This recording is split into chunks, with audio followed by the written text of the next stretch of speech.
வணக்கம். இன்றைக்கி நம்ம பார்க்க போகிற சமையல் ஒரு அருமையான சிம்பிளான சிக்கன் சுக்கா எப்படி செய்யலாங்கிறத பார்க்கலாம். இப்போ வந்து 1/2 கிலோ போன்லெஸ் சிக்கன் எடுத்திருக்கேன்.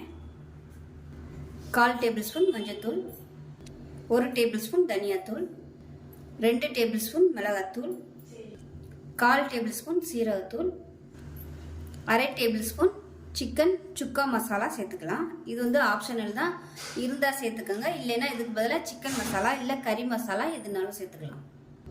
1 டேபிள் ஸ்பூன் இஞ்சி பூண்டு பேஸ்ட்டு சேர்த்துக்கலாம். இப்போ இதில் நல்ல ஒரு 3 டேபிள் ஸ்பூன் அளவுக்கு தயிர் சேர்த்துக்கலாம். இப்போ இதில் எண்ணெய் சேர்த்துக்கலாம். நான் வந்து தேங்காய் எண்ணெய் சேர்க்குறேன். தேங்காய் எண்ணெய் வந்து சுக்கா பண்ணோம்னா நல்லாயிருக்கும். கொஞ்சமாக கருவேப்பிலையில் சேர்த்துக்கலாம். இப்போ தேவையான அளவுக்கு உப்பு சேர்த்துக்கலாம். நான் வந்து நல்லா ஒரு 3 டீஸ்பூன் அளவுக்கு உப்பு சேர்க்குறேன். இது வந்து சின்ன ஸ்பூன் தான், அதனால் 3 ஸ்பூன் அளவுக்கு சேர்த்துருக்கேன். இப்போ இது எல்லாத்தையும் நல்லா மிக்ஸ் பண்ணி விட்டுக்கலாம்.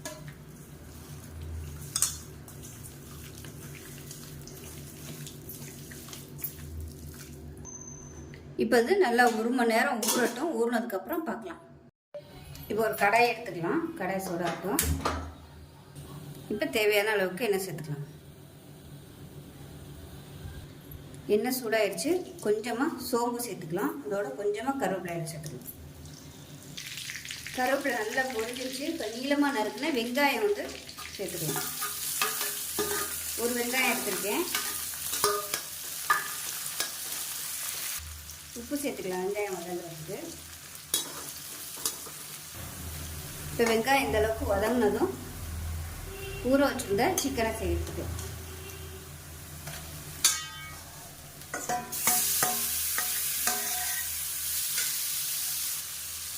இப்போ இதை நல்லா பரட்டி விட்டுக்கலாம்.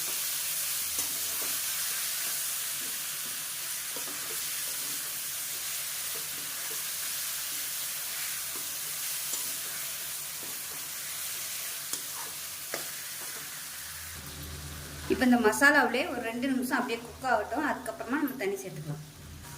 மூடி வச்சிடலாம்.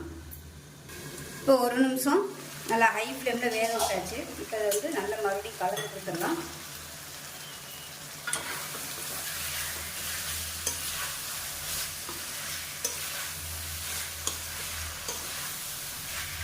இப்போ இதில் தேவையான அளவுக்கு தண்ணி சேர்த்துக்கலாம்.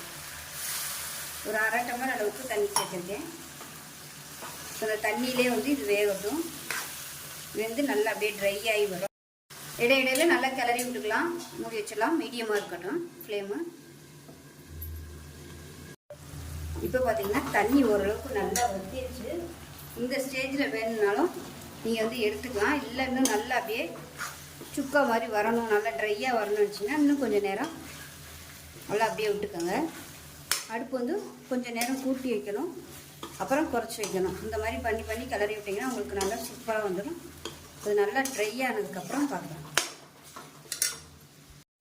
இப்போ பாருங்கள் நல்லா வறுவல் வந்துச்சு. நான் இதோட அமர்த்திக்கிறேன். இதுக்கு மேலே வேணும்னா நீங்கள் நல்லா இன்னும் கொஞ்சம் நேரம் வச்சுருந்தீங்கன்னா உங்களுக்கு நல்லா சூப்பராக இந்த மசாலாலாம் நல்லா அப்படியே சுருண்டு சூப்பராக வந்துடும். நான் இதோட அமர்த்திக்கிறேன். அவ்வளோதான். சிக்கன் சுக்கா சூப்பராக ரெடி ஆயிடுச்சு.